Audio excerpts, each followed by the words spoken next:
Good evening and welcome to the Saturday edition of Market Mantra, in which we give you a complete update on the economic news of the day. Today we'll also be taking calls from you, our listeners, and any queries that you may have on business, economic and stock market matters. But do remember that we don't address stock or company specific queries. The numbers to call us on are 23314444, 23717106 or 23717117. And those of you who would be calling us from outside Delhi, please prefix 011. My name is Rajesh Lake, and with me is my co-anchor in Hindi, Manoj Pathak.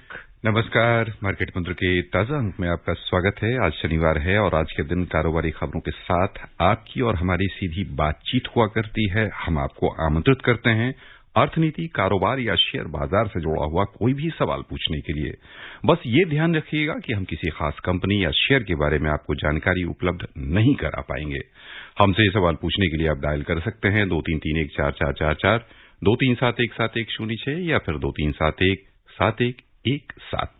हमारे साथ खबरों पर चर्चा और आपके सवालों का जवाब देने के लिए स्टूडियो में हमारे साथ आमंत्रित हैं देश के जाने माने आर्थिक मामलों के विश्लेषक शरद कोहली। शरद जी नमस्कार, कार्यक्रम में आपका स्वागत। वार्म वेलकम शरद। नमस्कार मनोज, नमस्कार राजेश और सभी श्रोताओं को मेरा हार्दिक अभिनंदन।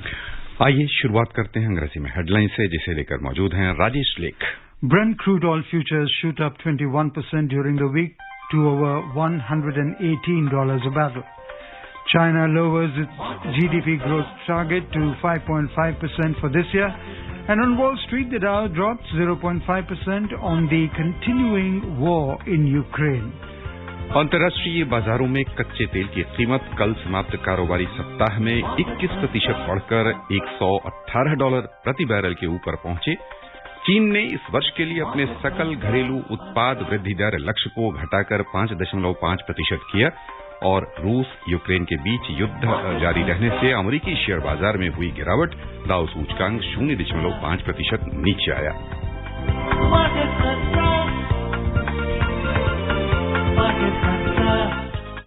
हमारे साथ कई श्रोता फोन लाइन पर आ जुड़े हैं। हम आप सबसे आग्रह करना चाहेंगे कि आप फोन लाइन पर बने रहें। पहले हम आज की मुख्य खबर आपके समक्ष रख रहे हैं, उसके बाद आपसे सीधी बातचीत करेंगे। अंतर्राष्ट्रीय बाजारों में कल समाप्त कारोबारी सप्ताह में कच्चे तेल की कीमत बढ़कर कई वर्षों के उच्चतम स्तर पर पहुंच गई। रूस और यूक्रेन के बीच संघर्ष बढ़ जाने से वर्ष 2022 के मध्य से तेल के दाम में साप्ताहिक आधार पर सबसे अधिक वृद्धि इस बार हुई है। ब्रेंट कच्चे तेल की कीमत इस सप्ताह 21% बढ़ी, जबकि अमेरिकी क्रूड ऑयल के दाम 26% बढ़ गए। फरवरी 2000 के बाद कच्चे तेल के दाम इस सप्ताह बढ़कर अपने उच्चतम स्तर $118.11 प्रति बैरल के स्तर पर पहुंच गया। ये ब्रेंट की कीमत है। उधर अमेरिकी क्रूड ऑयल की कीमत सितंबर 2008 के बाद सर्वोच्च स्तर $115.68 प्रति बैरल पर पहुंच गई। अमेरिका और इसके सहयोगी देशों की ओर से रूस पर प्रतिबंध लगाए जाने तथा तेल की आपूर्ति आने वाले समय में घटने की आशंका से तेल के दामों में भारी वृद्धि हुई है। गौरतलब है कि रूस दुनिया का दूसरा सबसे बड़ा तेल निर्यातक देश है, जबकि सऊदी अरब पहले स्थान पर है। रूस से प्रतिदिन 40 से 50 लाख बैरल तेल का निर्यात किया जाता है। Two callers online with us, one from Mumbai and the other from Delhi. First, we go over to Delhi and say hello to Prakash. A warm welcome to you, Prakash. Please ask your question. Market Mantra team को मेरा नमस्कार। कोहली जी को नमस्कार। नमस्कार। मैं कोहली जी का तो fan हूँ सर। जिस तरह से वो जवाब देते हैं मुझे बहुत अच्छा लगता है। और सर मेरा एक सवाल ये है कि इनकम टैक्स के बारे में, इनकम टैक्स के जो हम शेयर बेचते हैं सर, और क्या उनका हिसाब रिकॉर्ड रखना पड़ता है? कितने में खरीदा, कितने में बेचा, जो हमें क्या उसके ऊपर इनकम टैक्स देना पड़ता है या कितने तक इनकम टैक्स माफ होता है? प्रकाश जी, पहले तो बहुत बहुत शुक्रिया आपकी जरा नवाजी का। देखिए, बिल्कुल इनकम टैक्स में जब आप शेयर्स बेचते हैं, दो तरीके से बेचे जाते हैं। अगर आप 1 साल के लिए रखते हैं और उससे ऊपर रखते हैं तो उसको लॉन्ग टर्म हम बोलते हैं, उससे कम रखते हैं तो शॉर्ट टर्म बोलते हैं। अगर आप लॉन्ग टर्म बेचते हैं तो जो आपने जिस प्राइस पे बेचा है और जिस प्राइस पे खरीदा था, दोनों को घटा दिया, आपस में घटा के उस पर 10% टैक्स लगता है। 1 लाख रुपए तक की वहां छूट भी है, उसके ऊपर लगता है। और अगर आप शॉर्ट टर्म बेचते हैं, मतलब 1 साल से कम रख के बेचते हैं, तो 15% उस पर लगता है। बिल्कुल साहब, प्रकाश जी, कमाई हो और उस पर टैक्स ना लगे, ये तो हम सोच भी नहीं सकते। अभी तो हम ऐसी कोई इरा में तो रह नहीं रहे। हाँ, खेती वगैरह की इनकम हो तो अलग बात है। बाकी प्रकाश जी बिल्कुल शेयर्स बेचने पे long term short term capital gain tax लगता है। आप इनकम टैक्स रिटर्न भरिए, ITR 2 में भरेंगे। उसमें एक शेड्यूल CG होता है, वहां पर आप बाकायदा सेल प्राइस लिखेंगे, परचेज प्राइस लिखेंगे, कैपिटल गेन लिखेंगे और उस पर टैक्स देंगे। और कोई आपको क्लैरिफिकेशन चाहिए हो तो अगली बार पूछ के जरूर फोन करिएगा, मुझे बहुत खुशी होगी आपको जवाब देने में। जी, हमारे साथ फोन लाइन पर मुंबई से हैं अमर जी, स्वागत। सवाल good evening sir, good evening to the entire team.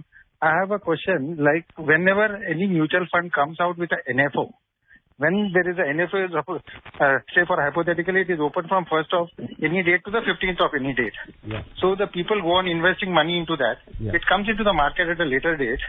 But when does that mutual fund start acquiring the funds or whatever they want to invest? After the NFO closes or before the NFO, when the money is already coming in? When do they do that?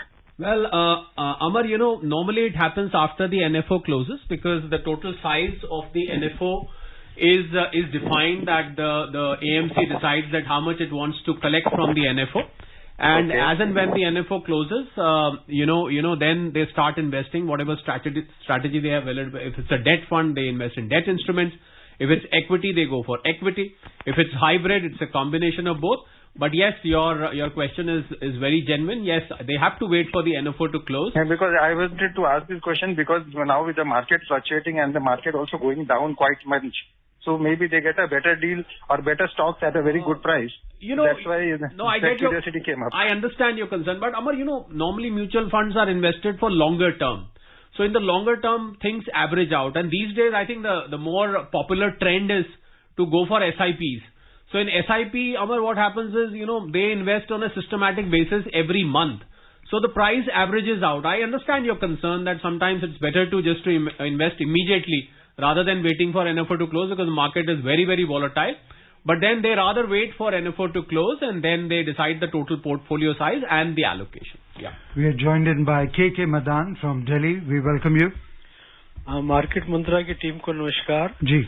Kohli साहब को सुनते हुए बड़ा अच्छा लगता है। आज morning में हमने टैक्स गुरु में उनको सुना, अब वो इस प्रोग्राम पे सुनने को मिलेगा। उनकी जो भी एडवाइस होती है बड़ी अच्छी होती है और people are very happy with them. Number 1, my question is that मैंने कुछ शेयर खरीदे थे, कंपनी भी बताने में कोई दिक्कत है, TCS बाई बैक के लिए। TCS बाइंग बैक, उन्होंने अभी डेट अनाउंस नहीं की, तो उस डेट को मैंने ई मार्जिन में कुछ शेयर खरीदे हुए थे। क्या उसको मुझे फुल्ली पेड करवाना है, फुल पेमेंट अमाउंट करिए, ई मार्जिन वाले शेयर भी कंसीडर हो जाते हैं for buy back? This is my question which I request mister Kohli to please answer. Madan साहब, पहले बहुत बहुत शुक्रिया। मदान साहब, देखिए, जो आपने ये शेयर्स खरीदे, वैसे हम कंपनी स्पेसिफिक यहाँ पर रिप्लाई नहीं करते हैं। शुरू में हम निरंतर इस बात को यहाँ पर बताया जाता है, पर फिर भी आपने पूछा है तो देखिए, जो आपने फ्यूचर्स एंड ऑप्शंस में खरीदे हैं शेयर्स, वो भी अगर आप डिलीवरी के लिए जब डाल देंगे उसको, जब आपके डीमैट अकाउंट में शेयर्स आ जाएंगे, तब उस पे आप बाईबैक के लिए वो कंसिडर किए जाएंगे। अगर आप उसको एक्सपायरी से पहले मान लीजिए स्क्वायर अप कर देते, क्योंकि फ्यूचर्स का रूल ये होता है कि अगर आप जो डेट आपकी आती है एक्सपायरी की, उस डेट पे अगर आप उस सौदे को बराबर नहीं करते हैं तो वो आपके डिलीवरी के लिए मार्क कर दिए जाते हैं। तो ये आपके ऊपर है। आप अगर डिलीवरी चाहते हैं तो उसको आप एक्सपायरी तक मत स्क्वायर अप करिए, अपने आप वो डिलीवरी में ब्रोकर आपको फोन करके बताएंगे कि साहब ऐसे ऐसे आपके फ्यूचर्स में शेयर हैं, आपने इतना मार्जिन दिया हुआ है, अब आप बाकी का पैसा दीजिए, क्योंकि आपने तो डिलीवरी, आपने तो स्क्वायर अप नहीं किया। तो ये इसका नियम होता है। पर कुल मिला के अगर देखें, अगर मैं लब्बो लबाब जिसको कहते हैं पूरी बात का लूं, तो उसका ये निकलता है कि आपको उसको डीमैट अकाउंट में शेयर्स को रिकॉर्ड डेट पर लेने पड़ेंगे, तब वो बायबैक के लिए कंसिडर किए जाएंगे। जी। दिल्ली से हमारे साथ फोन लाइन पर हैं JS सलूजा साहब, स्वागत आपका, सवाल पूछे। Good evening to Kohliji and the entire team. Good evening. And my question is that now it is almost clear that NATO is not going to intervene in this war.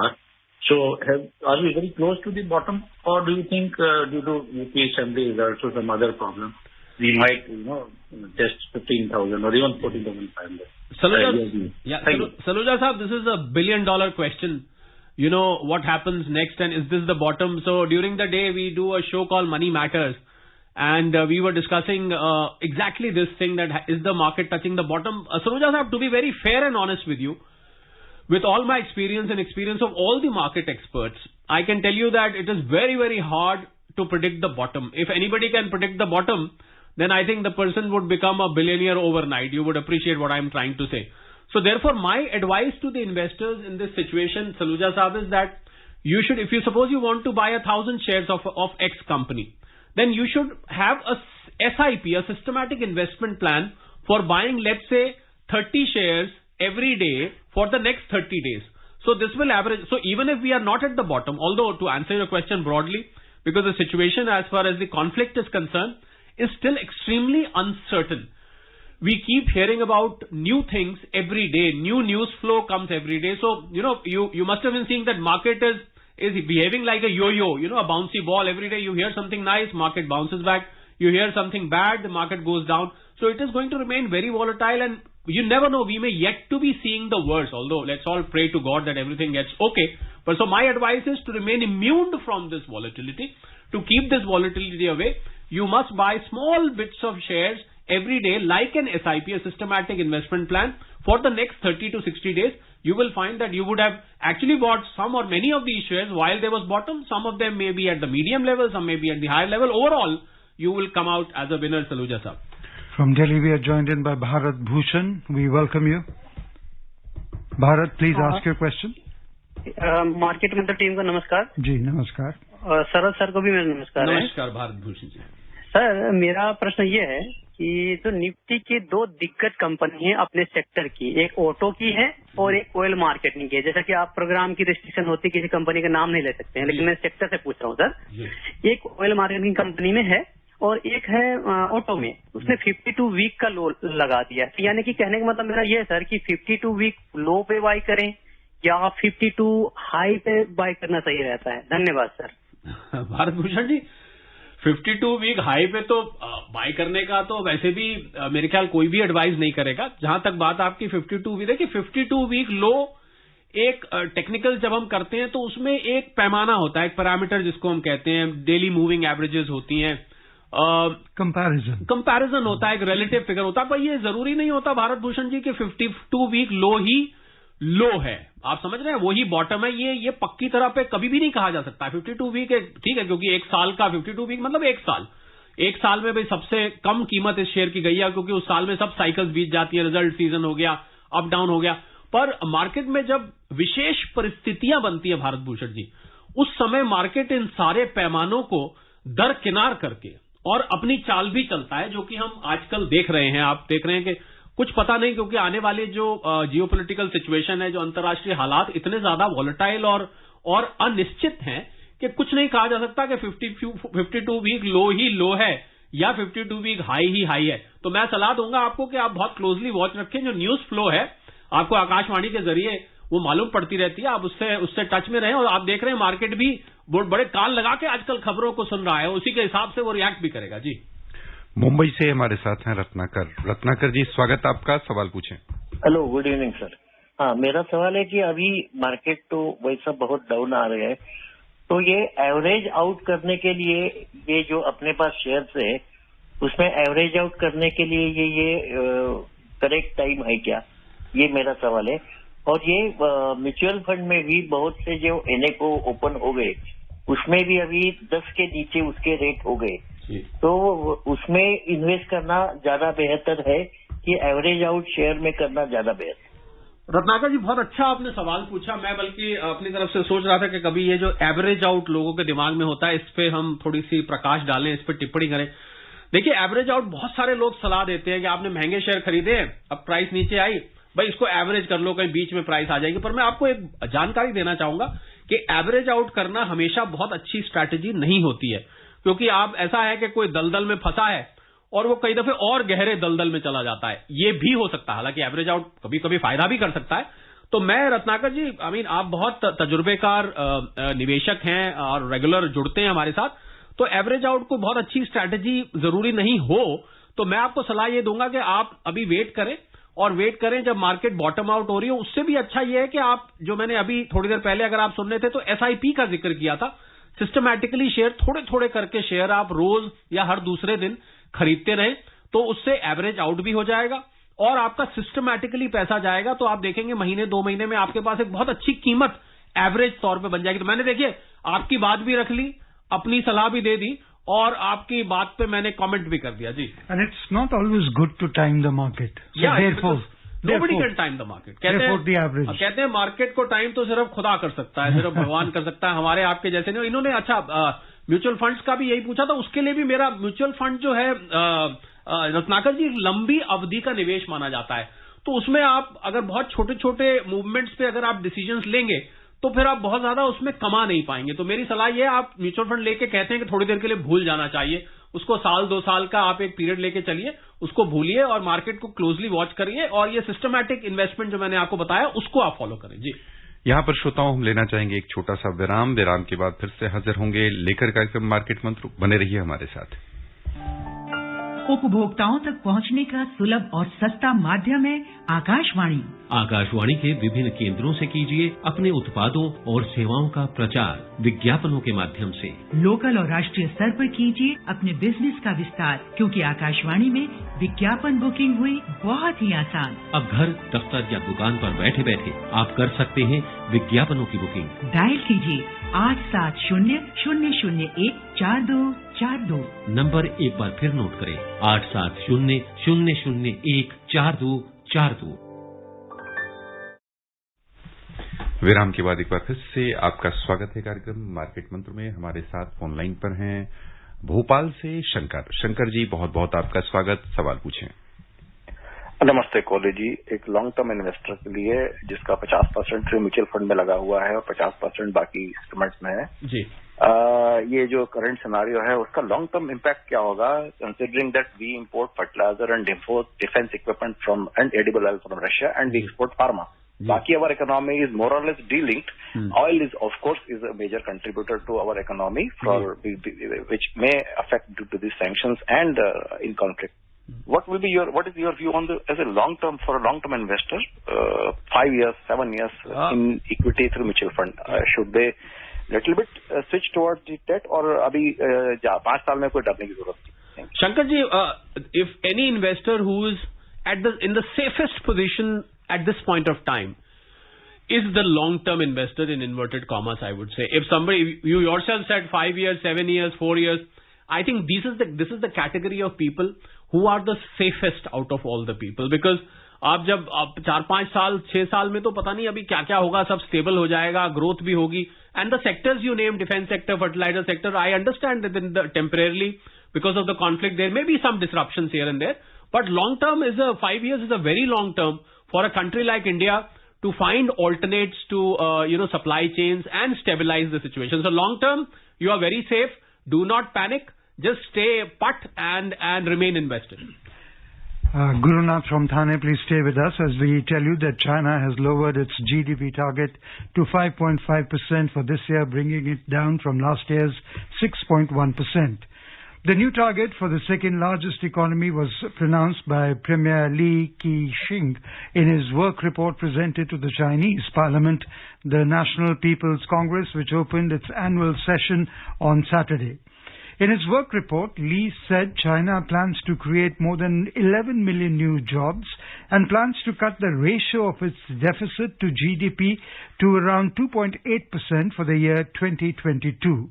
The fundamentals of China's economy remain unchanged and they will maintain long-term growth, he said. और हमारे साथ थाने से जुड़े हुए हैं गुरुनाथ जी, स्वागत आपका। सवाल पूछें। जी सर, नमस्कार। सर कोहली सर को भी नमस्कार। नमस्कार गुरुनाथ। सर मेरा क्वेश्चन है सर, मुझे पूछना था ये जो स्विफ्ट है उसके बारे में पूछना था। जो अभी जो क्राइसिस चल रहे हैं सर, वो रशिया के ऊपर जो सैंक्शन लगा है सर, ये किस तरह मतलब काम करता है, इसका मतलब ट्रेड पे और उस देश के इकोनॉमी के ऊपर क्या असर होता है जब उसको उससे बाहर निकाला जाता है, और ये सिस्टम कैसे काम करता है, और सर इसका मुख्यालय अमेरिका में ही है क्या, वहीं से ऑपरेट होता है? Thank you sir.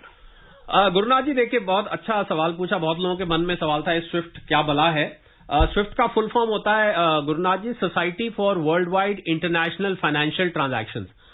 11,000 bank financial institutions इसके मेंबर हैं। करीब 3.5 से 4 करोड़ रोज के इसमें ट्रांजैक्शंस होते हैं। एक मैसेजिंग सिस्टम होता है, हर बैंक को एक कोड दे दिया जाता है। मान लीजिए मुझे यहां से किसी बैंक को बैठ के लंदन में किसी बैंक को पैसा भेजना है, मैं उस बैंक का कोड डालूंगा यहां से, मतलब मैं एज ए बैंकर यहां के बैंकर का कोड डालूंगा और कुछ ही घंटे में गुरुनाथ जी पैसे वहां पर पहुंच जाएंगे। जब ये नहीं था तो टेलेक्स ट्रांसफर होती थी, अगर आपको याद हो पुराने जमाने में, जिसमें कई दिन लग जाते थे, हफ्ता 10 दिन 15 दिन लोग पेमेंट की वेट करते रहते। तो एक पेमेंट भेजने का माध्यम है। मैं मानता हूं कि सबसे घातक जो सैंक्शंस लगाए गए हैं उसमें से सबसे ज्यादा प्रभावशाली सैंक्शन है तो वो ये है क्योंकि रशिया में बैठा व्यक्ति, हालांकि सारे रशिया के बैंक्स को अभी इसका मेंबर नहीं बनाया गया क्योंकि रशिया से एनर्जी, ऑयल और पेट्रोलियम के पदार्थों की अभी भी दुनिया को, नेटो और अमेरिका को जरूरत है, इसलिए वो नहीं लगाया गया। पर इसका अर्थ यह है कि कोई भी रशिया में बैठा आदमी ना पेमेंट भेज सकता, कोई ट्रांजैक्शन नहीं कर सकता, ना हम यहां से रशिया को पेमेंट। इनफैक्ट $500 मिलियन भारतीय एक्सपोर्टर्स की पेमेंट रशिया में फंसी हुई है, 3700 करोड़ रुपए। और भारत सरकार एक भारतीय बैंक को जो कि स्विफ्ट का मेंबर नहीं है, उसको अब रशिया रूबल में ट्रांजैक्शन करने के लिए एक सिस्टम तैयार कर रही है जिससे उनकी पेमेंट वहां से लाई जा सके। बहुत ही कठिनाई होती है इकोनॉमी को, फाइनेंशियल सिस्टम को, अगर वो स्विफ्ट से बाहर हो जाता है। और मैं उम्मीद करता हूं आगे से आप जब स्विफ्ट बोलेंगे तो society for world wide international financial transactions 11,000 member. जी, Jitendra from Jaipur joins us now. Jitendra, we welcome you.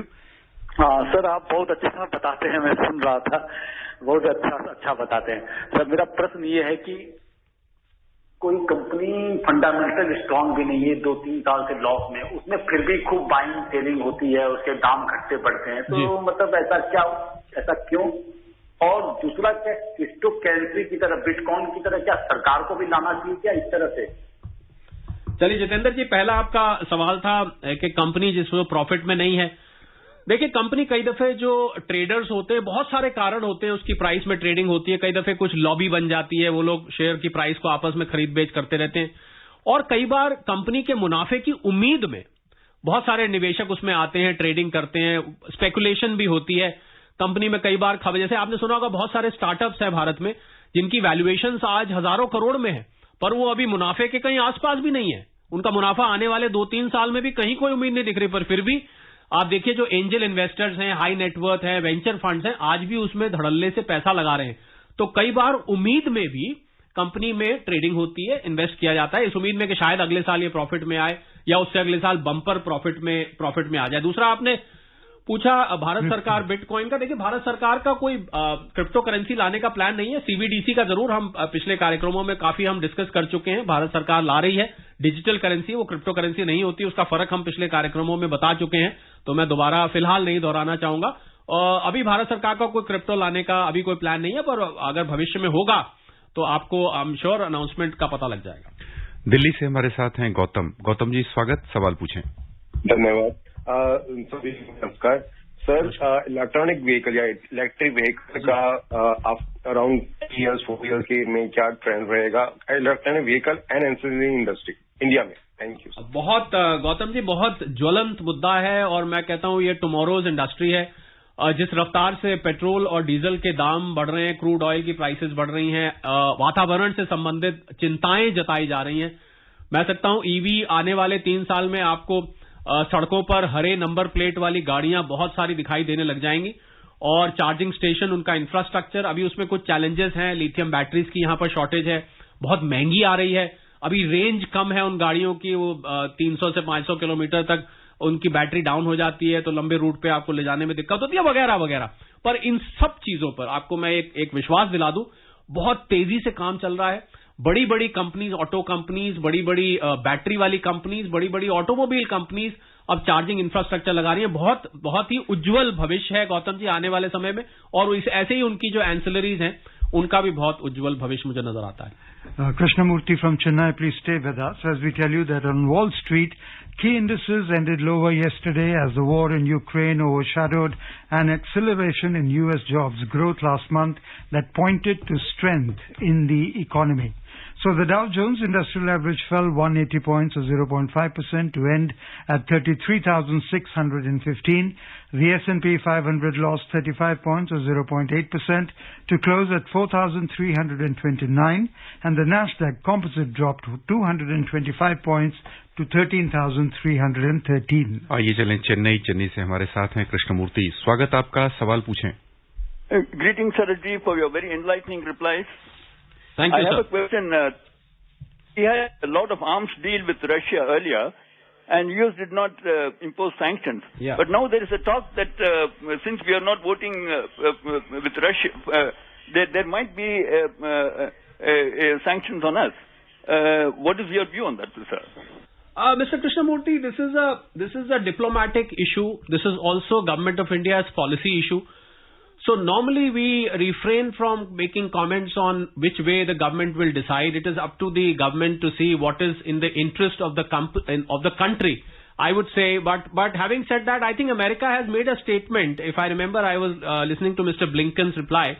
He said with India taking, expressing a neutral stand, we are okay with it. He said it's okay because each country has got a right to have its own relations with each country. We've got very good relations with America and NATO, and we have very good relations with Russia. So I think India will come out as a winner is all I can tell you, and it is a policy matter for the government of India to decide. It will not be very fair for me to express any opinion on a diplomatic issue. I think you would agree with me. Absolutely. चलें खजुराहो, हमारे साथ phone line पर हैं जितेंद्र। स्वागत आपका जितेंद्र, सवाल पूछें। जी नमस्ते सर। नमस्ते, सवाल पूछें। सर पहला क्वेश्चन है ये कि मतलब जो यूनाइटेड नेशन ने अभी सैंक्शन लगाया हुआ है रूस के ऊपर, तो अगर हम लोकल करेंसी में ट्रेड करते हैं तो यूनाइटेड नेशन के पास इतना पावर है कि उसमें भी सैंक्शन लगा सके? जितेंद्र जी, लोकल करेंसी तो हमारी रुपया है, तो यूनाइटेड नेशंस हमारे रुपए में भला क्यों दखल देने लगा? तो उनका तो कोई यहाँ पर लोकल करेंसी में, शायद आपका लोकल करेंसी से मतलब अगर रशियन करेंसी रूबल से है तो अभी सैंक्शन जो लगे हैं वो उन कंट्रीज से डील करने के लिए हैं। ऐसा कोई अभी सैंक्शन हमारे ऊपर नहीं लगा है कि हम नहीं, बल्कि अभी मैंने आपके पिछले एक आंसर में ये मैंने बताया कि भारतीय एक्सपोर्टर्स का जो पैसा रखा हुआ है, भारत सरकार उनको रशिया और रूबल में अब भारत लाने की कोशिश कर रही है। तो ऐसा कोई खतरा नहीं है जितेंद्र जी, आप बेफिक्र होकर लोकल करेंसी में डील करिए, जितना मर्जी लेन देन करिए, आपके ऊपर कोई सैंक्शन नहीं लगने वाली। So Sharad, coming week, what do you suggest? Should the investor buy the dip or should they wait out? Market volatility? Yeah, I would reiterate, Rajesh, here that there would be bounce backs in the market. Market cannot remain depressed for a very, very long time. There would be buybacks, bounce backs, and I think you can use dips to probably get temporary returns. But long term, I would suggest to go for systematic investment plan and wait for some more reactions to come. बस यहीं पर शरद जी, श्रोताओं की ओर से हम आपको बहुत बहुत धन्यवाद देना चाहते हैं। शुक्रिया, thank you. Thank you for being with us. And before we close the headlines once again, Brent crude oil futures shoot up 21% during the week to over $118 a barrel. China lowers its GDP growth target to 5.5% for this year. And on Wall Street, the Dow drops 0.5% on the continuing war in Ukraine. That's all we have in this edition of Market Mantra. Till tomorrow, goodbye.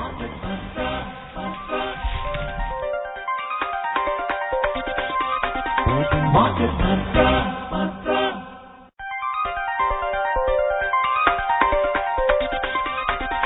Market Mantra.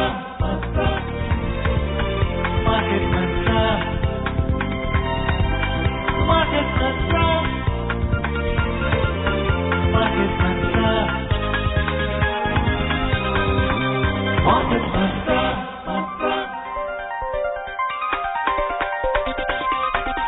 Market Mantra.